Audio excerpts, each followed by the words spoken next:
Olá, aqui quem fala é o professor Gustavo Uchoas Guimarães, professor de História.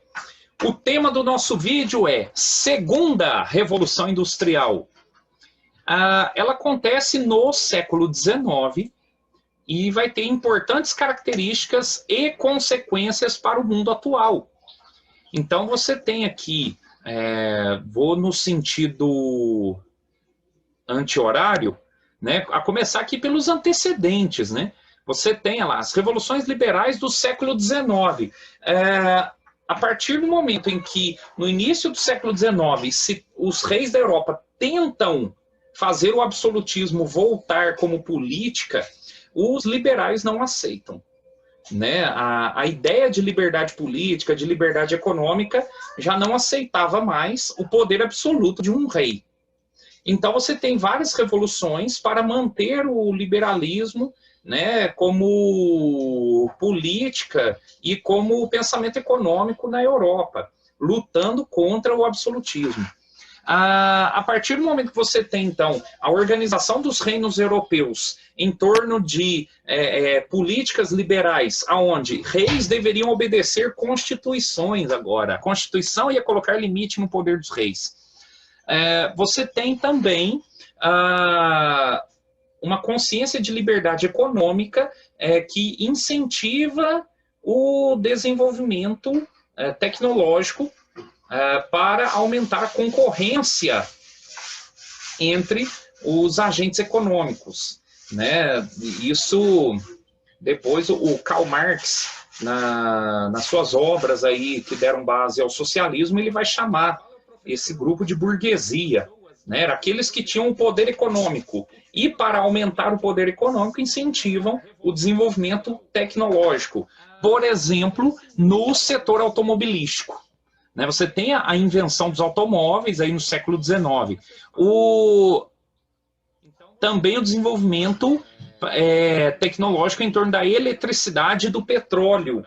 Né? O petróleo começa a ser usado aí como fonte para o desenvolvimento de máquinas, dos automóveis, entre outros, né, que utilizam aí os derivados do petróleo. E a eletricidade também ela é incentivada. Você tem aqui, né, inclusive pode perguntar ao seu professor de física, que vai te explicar melhor sobre isso, a questão da briga entre os defensores da corrente contínua e os defensores da corrente alternada, né, representados aí por Thomas Edison, de um lado, e Nikola Tesla, do outro.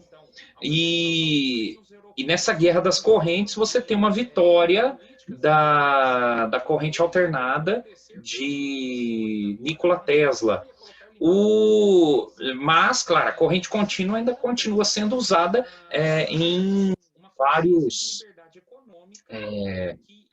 setores aí que utilizam a eletricidade no campo tecnológico.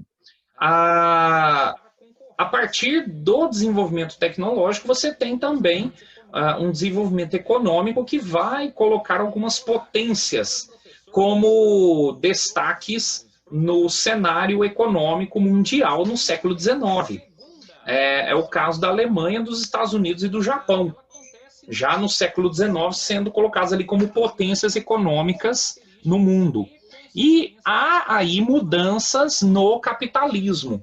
Né? Você tem, por exemplo, o crescimento do chamado capitalismo financeiro, onde vai crescer a força aí do capital bancário e do capital industrial. Capital, tudo aquilo que é investido, não só dinheiro, né, mas tudo aquilo que é investido para crescimento econômico. Né? Então, os bancos têm um crescimento muito grande e as indústrias também. Dentro disso, você tem o desenvolvimento de monopólios, né? Você vê aí grandes grupos econômicos controlando a economia, né? E aí gerando ali dentro uma situação de desigualdade, porque grupos menores não davam conta da concorrência com grupos econômicos maiores. Uma das principais consequências dessa revolução industrial, dessa segunda revolução industrial, foi o chamado imperialismo. Até porque as indústrias europeias precisavam de matérias-primas e de mercados consumidores mais amplos para poder escoar, para produzir e depois escoar os seus produtos. Aí você vê os europeus se voltando para a Ásia e para a África. Já na primeira metade do século XIX, você tem, por exemplo, a Inglaterra invadindo a China, em alguns momentos, para obrigar a China a se abrir ao comércio com a Europa. Né? Ou ali no Sudeste Asiático também havia uma pressão dos ingleses, dos holandeses, dos franceses, para que o Sudeste Asiático se abrisse ao comércio com os europeus. Ou ainda, na segunda metade do século XIX, há toda uma pressão para que o Japão também saísse do seu isolamento e se abrisse ao comércio com a Europa, né, com os países europeus. E no caso do continente africano, houve realmente uma invasão. Né? Os países europeus, principalmente Portugal, Espanha, França, Alemanha, Reino Unido, Itália e Bélgica, dividem o continente africano entre eles e invadem cada um a sua parte no final do século XIX para estabelecer ali colônias e áreas de influência. Para obterem matérias-primas no continente africano, essas matérias-primas que iam ser usadas nas indústrias europeias, para haver também um maior mercado consumidor, maior número de consumidores que comprassem os produtos europeus. Também havia uma motivação aí que era obter mão de obra barata, e aqui, né, vamos usar mão de obra barata como uma expressão até suave, porque em muitos lugares você tem trabalho forçado, né, o trabalho escravo, para obter matérias-primas que fossem levadas para a Europa. Então, houve toda uma dominação aí extremamente violenta contra os povos africanos e contra a Ásia, né, muitos povos da Ásia também. E uma justificativa para esse imperialismo seria o chamado fardo do homem branco.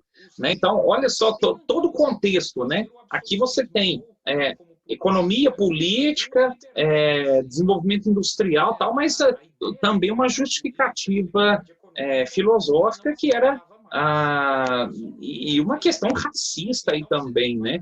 Os europeus acreditavam que fazia parte do seu destino, portanto era o seu fardo, levar os ideais de civilização e de desenvolvimento e progresso para outros lugares do mundo.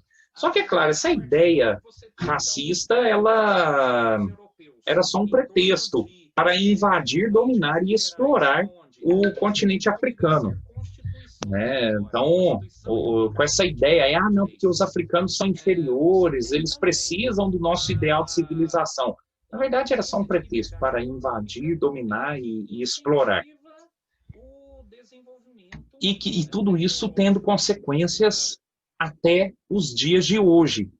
Mas sobre isso falaremos em outros vídeos. Muito obrigado.